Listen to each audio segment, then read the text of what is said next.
Ya, teman-teman, Bapak Ibu semua, kita masuk di materi yang ketiga, yaitu tentang anatomi buku. Nah, anatomi itu berkaitan dengan bagian-bagian yang ada di dalam buku. Itu dibagi menjadi tiga, Bapak Ibu. Yang pertama, ada yang disebut dengan preliminaris, kemudian ada bagian teks atau bagian isi, dan bagian akhir. Bagian akhir ini disebut dengan post, ya, post liminary, ya. Kita akan bahas yang bagian pertama, yaitu preliminaris. Nah, preliminaris ini dikenal dengan istilah bagian depan atau halaman pendahulu.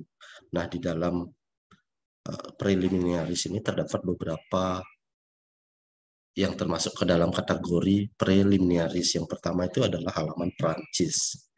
Ya, halaman Prancis itu sering dikenal dengan French title. Itu berada di halaman terdepan sebuah cover buku, ya, setelah cover buku. Nah, pada halaman ini hanya bertuliskan judul utama, Bapak Ibu, ya, tidak disertai keterangan. Hanya judul saja. Itu letaknya di sebelah kanan. Sebelah kanan itu adalah halaman ganjil. Dan halaman setelah ini adalah halaman kosong. Jadi Bapak Ibu bisa cek di buku-buku yang Bapak Ibu miliki. Yang kedua itu ada halaman judul utama. Halaman judul utama ini terletak juga di sebelah kanan. Itu di halaman ganjil itu memuat setidaknya 4 hal, Bapak Ibu, ya. Ada judul, kemudian jika ada subjudul, ada nama penulis, dan ada logo penerbit, ya. Nah, misalnya seperti ini. Jadi judulnya Banjir Bukan Takdir, ini nama penulisnya, dan ini nama penerbitnya.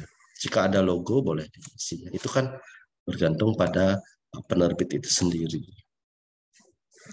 Yang ketiga itu halaman hak cipta, ya, atau copyright notice. Ini terdapat data-data buku yang seperti judul, kemudian nama penulis, editor, ilustrator, layouter, desainer, nama alamat penerbit, kemudian kode ISBN, tahun terbit, dan sebagainya. Di sini juga ada hak cipta, ya, Bapak Ibu, ya. Terkadang juga ada yang mencantumkan kutipan undang-undang hak cipta. Nah, seperti ini misalnya, jadi ini ada judul, ini nomor ISBN-nya, penulis, desain sampul, ini penerbit, ini cetakan dan tahun, dan ini hak cipta. Kemudian ada halaman persembahan atau sering dikenal dengan dedication, ya. Biasanya dipersembahkan untuk anak dan istri atau bisa dalam bentuk puisi atau kutipan atau kata-kata mutiara biasanya, ya. Kemudian ada halaman ucapan terima kasih. Ini boleh ada, boleh tidak. Kalau misalnya ingin menulis di halaman tersendiri, disilakan. Tapi kalau ingin menyisipkan di dalam prakata itu bisa, ya, jika penulis ingin mengucapkan terima kasih. Nah, itu ada halaman sambutan jika diperlukan. Nah, halaman sambutan ini oleh sosok yang kompeten dan linear dengan buku yang Bapak Ibu tulis. Ini juga bertujuan untuk menarik minat pembaca. Kemudian ada halaman kata pengantar. Halaman kata pengantar ini ditulis oleh orang lain, bukan dari penulis, ya. Ini akan berbeda dengan halaman prakata atau preface. Kalau prakata ini adalah ditulis oleh orang itu sendiri atau si penulis itu sendiri, ya.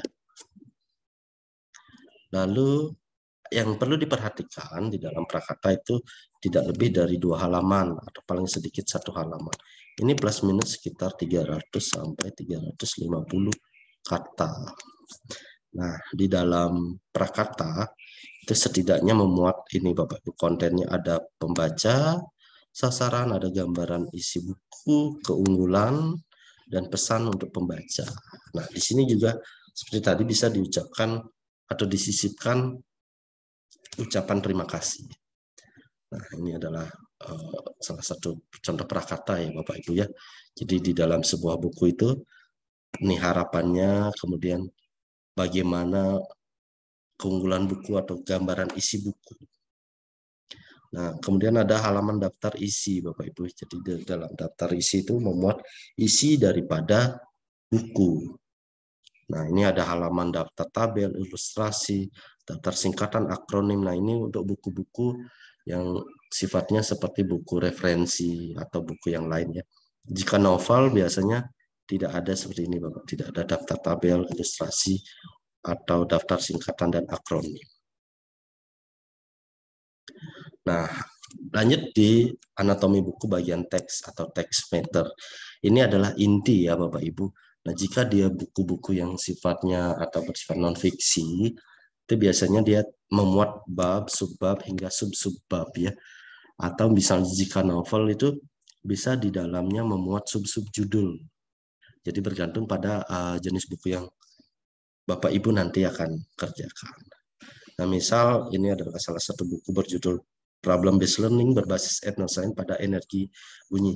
Jadi di dalamnya itu akan memuat mengapa PBL, kemudian bagaimana interaksinya, terus ada dampaknya, uraian materinya, dan langkah-langkah. Nah, ini apa yang di judul itu diterjemahkan atau di breakdown lagi menjadi berbagai sub ya Bapak Ibu, sehingga si pembaca dapat menerima informasi secara utuh tentang problem based learning ini. Nah, yang terakhir itu ada anatomi buku bagian akhir, yaitu sering dikenal dengan end matter atau juga postliminary ya. Nah, ini biasanya memuat yaitu daftar pustaka, daftar istilah atau glosarium, halaman lampiran atau appendix, halaman indeks, dan tentang penulis. Nah, memang tidak semuanya harus mencantumkan ini Bapak Ibu, tapi tergantung pada jenis buku. Nah, namun pada buku yang non-fiksi itu daftar pustaka dan tentang penulis itu harus ada. Ya, Bapak Ibu, itu dulu materi berkaitan dengan anatomi buku. Nah, sampai jumpa di video selanjutnya. Bye-bye.